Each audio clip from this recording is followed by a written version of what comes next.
Hay historias que de verdad lo tienen todo: poder, traición, construcciones monumentales y, por supuesto, caídas devastadoras. Bueno, hoy vamos a meternos de lleno en una de esas crónicas épicas, el segundo libro de Crónicas. Es, en esencia, la saga del ascenso y la caída de una nación contada a través de la vida de sus reyes. Y es que todo el libro de Crónicas parece girar en torno a esa pregunta. Al seguir la historia del reino de Judá, nos damos cuenta de un patrón, uno bastante sorprendente. El destino de toda la nación parece estar ligado, pero de una forma muy directa, a la brújula moral de su líder. ¿Cómo es que esto es posible? Bueno, vamos a descubrirlo. A ver, nuestra historia empieza en lo más alto, en la cima del poder, con el rey Salomón. Pensemos en esto por un momento. Se nos ofrece cualquier cosa que deseemos: riqueza, poder, una vida larga. Salomón rechazó todo eso. Pidió una sola cosa: sabiduría para poder guiar a su pueblo. Y créanme, esa elección lo cambió absolutamente todo. Y su deseo se le concedió.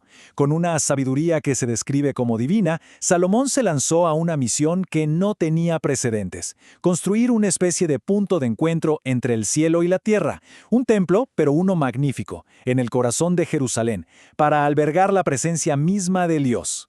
La escala de este proyecto fue simplemente colosal. Pensemos en las cifras. Se necesitaron 70,000 hombres solo para transportar los materiales, y a ellos hay que sumarles otros 80,000 canteros que estaban ahí tallando la piedra directamente en las montañas, o sea, una fuerza de trabajo masiva para una obra monumental.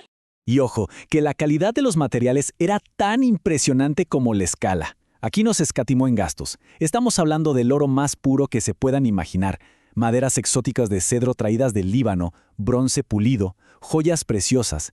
Cada detalle era toda una declaración, un reflejo de la majestad a la que se le dedicaba.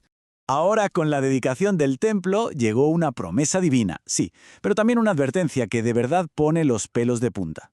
La presencia de Dios estaría con ellos mientras fueran fieles, pero si se desviaban, tanto la tierra como el mismísimo templo les serían arrebatados. Y esta advertencia va a quedar como una sombra sobre todo lo que va a pasar después. Pero bueno, como suele pasar, las épocas doradas son frágiles, y la de Salomón no fue la excepción. Después de su muerte, su hijo Roboam subió al trono, y con una sola decisión, estuvo a punto de deshacer por completo todo el legado de su padre. La gente se le acercó a Roboam con una petición bastante simple: aligerar la carga de los impuestos. Los ancianos, los sabios, le aconsejaron que escuchara, que sirviera al pueblo para ganarse su lealtad. Pero sus amigos, los más jóvenes e inexpertos, le susurraron al oído que la fuerza era la única respuesta. En esa encrucijada entre la sabiduría y el orgullo, Roboam eligió el orgullo. La consecuencia fue inmediata y fue catastrófica. Su respuesta tan dura desató una rebelión. 10 de las 12 tribus se separaron y formaron su propio reino al norte, Israel. El gran reino que habían unificado David y Salomón quedó fracturado, dividido contra sí mismo. A partir de este momento, Crónicas se enfoca en el reino del sur, en Judá, y nos muestra una larga lista de reyes.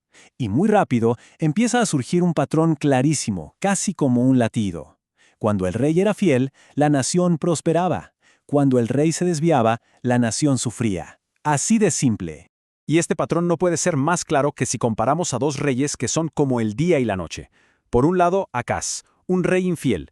Él promovió la idolatría, llegó a sacrificar a sus propios hijos y profanó el templo, llevando a la nación a la ruina total. Pero generaciones después, el rey Josías hizo exactamente lo contrario. Limpió la tierra de ídolos, reparó el templo y renovó el pacto con Dios, trayendo paz y una renovación espiritual. Esta dinámica se repite tanto que se convierte en una especie de danza trágica. Podríamos llamarlo el ciclo de Crónicas. Miren, comienza con la desobediencia. Le sigue una advertencia de un profeta que, claro, es ignorada. Luego vienen las consecuencias, la guerra, la derrota. Y solo entonces, en la desesperación, el pueblo se arrepiente y es restaurado. Solo para empezar el ciclo otra vez. Esa es la historia central de este libro. Pero a ver, ¿cuántas veces puede girar una rueda antes de romperse? Después de generaciones y generaciones de advertencias ignoradas, parece que la paciencia divina llegó a su límite. Esa advertencia terrible que le habían dado a Salomón siglos antes estaba a punto, pero a punto de hacerse realidad.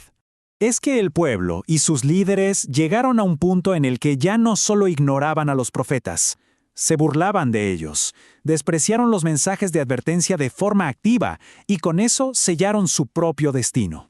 Y así llegaron al punto de no retorno.